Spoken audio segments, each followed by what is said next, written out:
Good morning. My name is John Seago. I serve as the Legislative Director.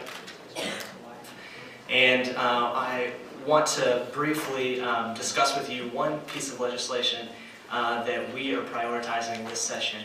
And but first, it's an honor for Texas Right to Life to work with these other groups here in this room, and we're glad to be able to partner with them in this event. So, Texas Right to Life, we're a statewide pro-life organization that seeks to protect innocent human life from fertilization until natural death. And we do this, one way we do this is by having a college scholarship program that promotes pro-life groups on college campuses. So families, as you're here, if you have a student who's in college or a student who's going soon, looking into colleges, and you're looking for scholarship opportunities and pro-life activism, make sure that you talk to one of the Texas Right to Life representatives here, because we have a great scholarship program that helps them start pro-life groups, or if there's a group already on the campus, lead that pro-life group. And it's been an amazing program. We have more than 35 scholars across Texas who are leading their pro-life groups to have pro-life discussions on their campus and be able to spread the message of life. So, got to make a little plug for that, because I know, yeah, it's great. I have to make a plug for that because I know there's a lot of homeschool families in here who are looking at college, and I'm a homeschool grad myself, and I know my parents wanted to hear of every scholarship opportunity possible, so needed to make that plug.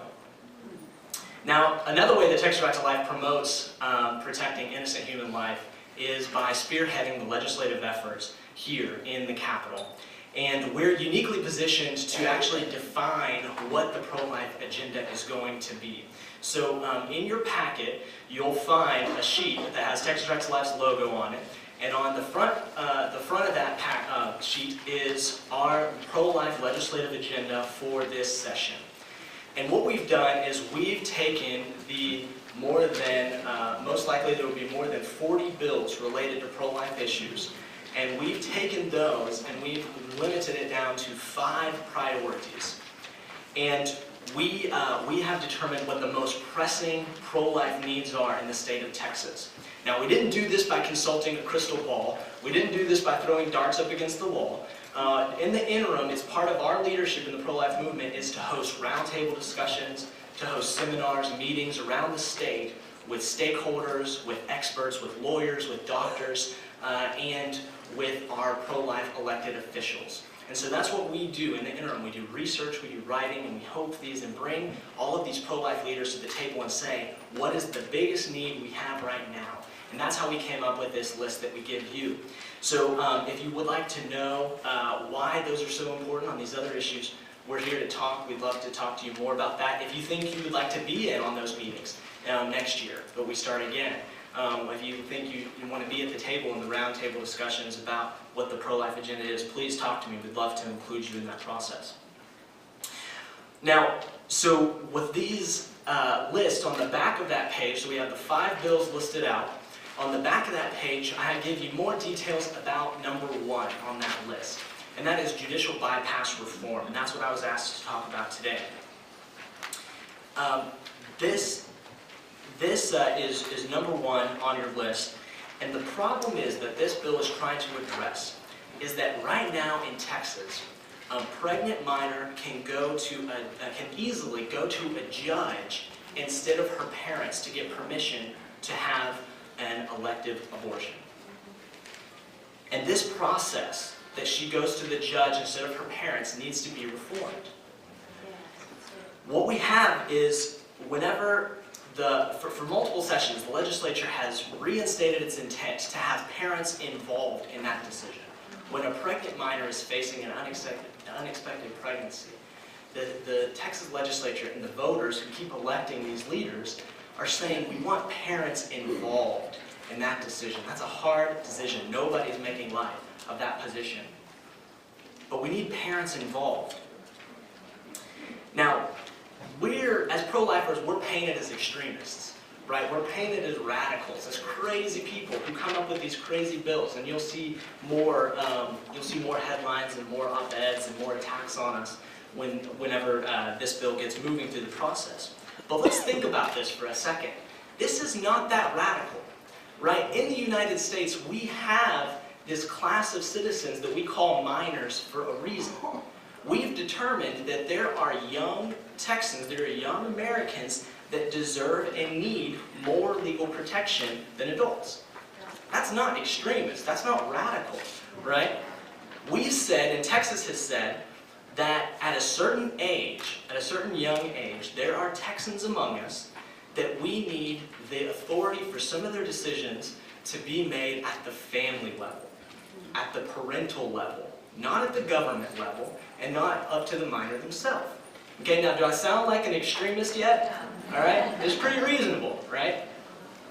We do this with education. In Texas, you have a right to homeschool your children. You have a right to determine what school, if they go to a private school or public school.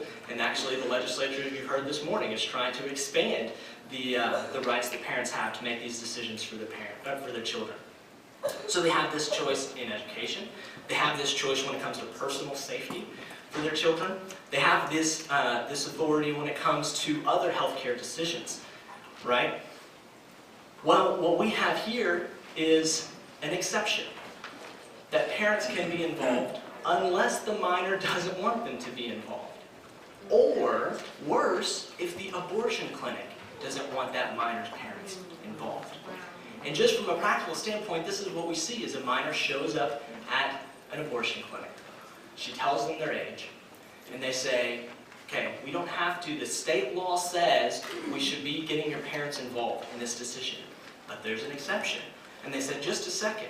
And they either have their attorney at the abortion clinic, or they call a nonprofit that's specifically built for this process. And they call them up, and within a few minutes, they have an attorney there to take this minor to the courthouse. And this minor is escorted to a courthouse by a pro-abortion attorney to go to a judge and get them permission to seek an abortion without their parents even knowing about it. Now, this law was intended to protect minors, this judicial bypass process. It was put in law to protect abused minors that really were in a terrible situation at home. And this discussion about this unexpected pregnancy would actually put them in more danger and not protect them. Right? The state of Texas says getting your parents involved is supposed to be protective, but there are situations, there are broken homes. There are situations where maybe even the pregnant minor, her pregnancy was caused by someone in the home. There are abusive situations. And that's what this judicial bypass process was intended to do, was intended to help a minor in those tough situations. But what's happened is it has become a rubber stamp. It's become full of loopholes. And that pro-abortion attorney, that abortion clinic worker, knows those loopholes, and they're experts at ushering minors through those loopholes. So that's where we step in, and that's where this session steps in. This is extremely important that we look at that judicial bypass process and that we reform it, and that we put in common sense protections. Now, we're not asking for anything extraordinary. We're not asking for something, a right that parents don't already have in other areas. We're not asking for a higher judicial process. Remember, we're so crazy, all we're doing is asking that this court process works like other court processes. It's not that extreme. What we're saying is that when an abortionist takes a minor to a court, they have to go to a court in her county of residency. Because right now, what happens is if you're out in a rural county and it doesn't require the minor to go to a judge in her own county. Other similar petitions have to be in the county of your own residence, right? And are we sounding like extremists yet? Right? You got to go to that. So venue shopping. So these pro-abortion judges, they know exactly which court they want to go to. They know exactly which judge signs these every day. So they can venue shop. They can forum shop. They can go to their particular hand-picked judge to get this stamp of approval. So we clarified the venue. We put in protections so that there's actually a voice in the courtroom for the minor, that the attorney that walks her through the door can't turn around and be her temporary guardian during the court case.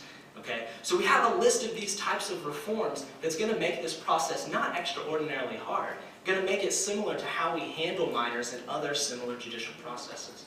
Okay, and that's called Judicial Bypass Reform. It's going to be carried by Representative Matt Krause, and it's going to be carried by Senator Connie Burton. Senator Connie Burton is the new representative from Fort Worth who's replacing Wendy Davis. So it's a huge effort. We're absolutely delighted that her predecessor became famous for actually attacking these pieces of legislation that are going to protect the vulnerable, whereas Connie Burton has been working with us in the last few months to stand up and actually defend the helpless, the preborn, as well as these pregnant minors. The last thing that I'll mention, just to reiterate how terrible this judicial process is, and I just can't forget it, is that if the attorney, she takes the judge in there, she goes to the hearing, she gives the minor a script to say to the judge, and then they walk out. Well, if they don't hear back from the judge within 2 days, the attorney is supposed to assume the judge granted it to her. It's an automatic granting. And this is just examples of how terrible. And I've got a list of about 30 ways that this law is terrible. If you want the full list, please come tell me. I'll give it to you. So you have an automatic granting if you just don't hear from the judge, and that is unheard of in judicial process. Usually it's the complete opposite. If you don't hear back from the judge, you assume you were denied, right? So this is the radical bill we're trying to pass. This is the radical protections we're trying to put in place to protect minors and their preborn children and restore the family involvement, parental involvement in this important decision of elective abortion. So I want to leave you with that. This is just one piece of legislation out of the 5. You have all 5 of them. If you need more information, feel free to go to our website or catch one of the Texas Right to Life representatives here. We really need to make life a priority. There's already been individuals in the Capitol who are saying, well, this session's not going to be about pro-life stuff. This session is going to be about these other important issues. And that's unacceptable. When we look at these vulnerable pregnant minors, when we look at the preborn who are killed every day, that's not acceptable to us. So we're going to be keeping working here every day this session. We hope that you join us. We thank you for coming, and we look forward to working together in the future. Thanks.